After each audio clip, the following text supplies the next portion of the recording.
olha aí, meu amigo, o pessimismo do consumidor brasileiro segue se aprofundando. É o que os dados nos mostram, os dados nos indicam aqui da CNC, a Confederação Nacional do Comércio, mostrando que no mês de março, na comparação anual, a intenção de consumo das famílias caiu 1,4%. Pois é, o brasileiro hoje, temeroso com o andamento da economia, preocupado com a alta de preços, quer consumir cada vez menos, segurar mais as pontas para fazer com que o orçamento feche no final do mês, ele consiga comprar aquilo que é necessário, começa a descartar o que é supérfluo, começa a trocar itens por itens mais acessíveis, embora de uma qualidade inferior, porque é o que dá para fazer no atual cenário econômico. Ainda não temos recessão no Brasil, isso não foi medido, é previsto, mas não foi medido. Ainda não estamos com uma inflação galopante no Brasil, nada disso. Mas o sentimento já está aflorado, as pessoas estão com medo da economia brasileira. E eu falo para vocês, as pessoas estão certas em ter esse tipo de receio. Porque o futuro, infelizmente, não gosto de dizer isso, mas o futuro não é nada promissor do ponto de vista econômico para o Brasil.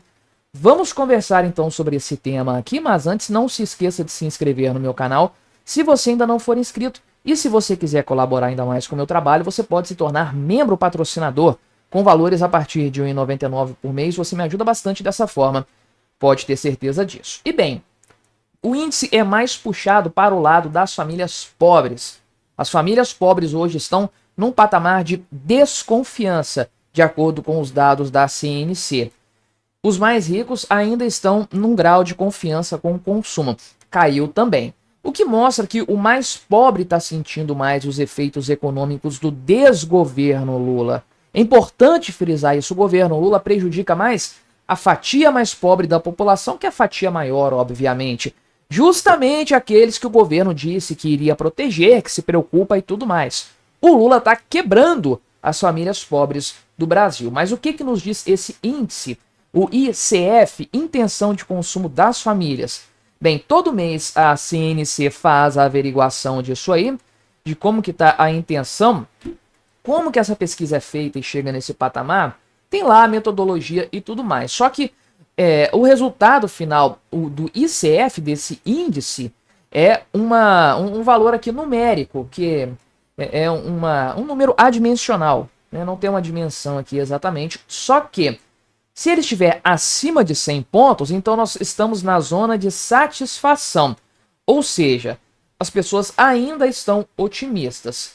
Então, o índice geral, o ICF, que é o índice geral, ele está em 102,7 pontos no mês de março. Ou seja, ainda está na zona de otimismo. Não vou colocar otimismo, de satisfação, que é o nome que está aqui. Não caiu para o pessimismo ainda. Só que esse é o índice geral. O índice geral caiu 1,4% na comparação com março do ano passado. Então, veja que é uma piora considerável na perspectiva da população brasileira. Março do ano passado as coisas pareciam mais equilibradas. O dólar estava bem contido, na verdade ele começou a disparar, foi no final de março. Então, mais ou menos nessa época agora em que nós estamos em 2024, o dólar estava tranquilo, estava assim bem acomodado abaixo dos R$ 5, na verdade ultrapassando a barreira dos 5, mas algo razoavelmente confortável, principalmente se a gente levar em conta o que aconteceu no final do ano passado. Mas, principalmente aqui, as famílias mais pobres tiveram uma queda maior nesse sentido. Veja aqui, né, primeiro, a intenção de consumo do mês de março, comparado com fevereiro, teve uma queda de 0,5%, o que mostra que a alta de preços no mês de fevereiro, que foi medida em uma alta recorde, assim, um valor absurdamente alto, 1,31%, se eu não me engano, pelo IPCA, isso assustou o consumidor brasileiro, deixou todo mundo preocupado, pensando que o mês de março talvez seja desse jeito. O mês de abril também. E aí, para onde que vão as coisas? E, enfim, entre as famílias mais pobres, né?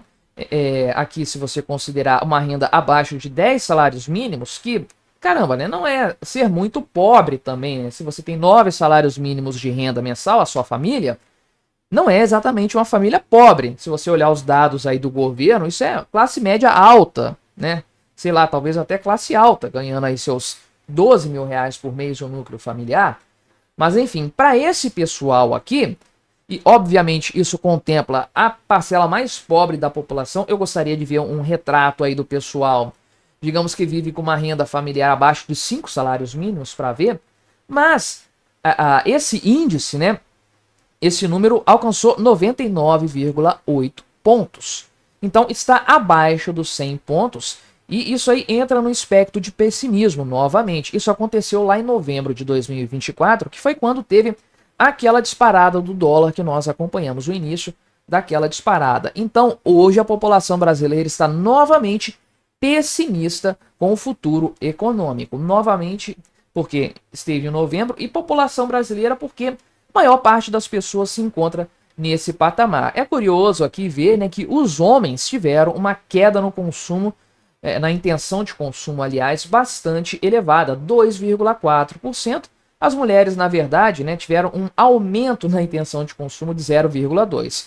Mas no cômputo geral, percebe-se claramente que há uma piora nas expectativas. Então, o pessoal aqui da CNC falou, né, que as famílias estão se sentindo cada vez mais cautelosas com os seus gastos e preocupadas com o futuro. Então, ou seja, né, estamos falando aqui de uma situação em que se olha para o ambiente econômico brasileiro, uma análise aí um pouco mais longa, de longo prazo. O pessoal olha um pouco para trás, como é que estavam as coisas antes, como estavam os preços antes, olha para a realidade atual, considerando aí 2, 3 meses, de dezembro para cá, o quanto que os preços estão subindo, principalmente de itens relevantes para a vida de maneira geral das pessoas. Qual que é a conclusão que qualquer família chega nesse cenário? Não dá para jogar dinheiro fora, não dá para ficar gastando dinheiro de forma indevida, porque a gente não sabe qual que vai ser o dia de amanhã. E qual item agora que vai se tornar proibitivo, porque já foi a carne bovina, já foram os ovos, já foi o café, já foi um monte de outras coisas que tá na mesa do pobre, né? O pobre não consegue comprar esses itens mais. Qual que vai ser o próximo? Todo mundo já pensa, caramba, vai ser uma farinha, vai ser um arroz que simplesmente eu não vou conseguir comprar mais. E aí eu preciso ter dinheiro para arcar com isso lá na frente. O que eu faço? Eu consumo menos agora. O que é supérfluo, o que pode esperar, o que eu vou empurrar com a barriga, enfim, eu consumo menos hoje porque eu não sei o amanhã. Não tenho ideia do que vai acontecer amanhã. Então esse tipo de indicador aqui representa algo muito ruim do ponto de vista econômico e do choque disso na sociedade. O pessimismo com o consumo indica um futuro nebuloso. Não há previsibilidade na economia, ninguém sabe, ninguém quer arriscar, ninguém quer dar um tiro no escuro. Todo mundo quer se resguardar, todo mundo quer fazer um colchão de reserva de emergência para o dia de amanhã. Ninguém sabe o que o Lula vai fazer com o Brasil. Aí se a intenção de consumo cai, e o consumo cai por consequência disso, quando a intenção se torna realidade, a economia vai sofrer também e o ciclo vai se retroalimentar, porque menos consumo, menos vendas, menos faturamento, menos compras do atacado, o atacado compra menos da indústria, a indústria produz menos e a economia desacelera. E aí a gente sabe para onde que essa história vai. Mas me diga aí o que você achou da minha análise, colabore com o nosso debate, se inscreva no meu canal se você ainda não for inscrito e até a próxima.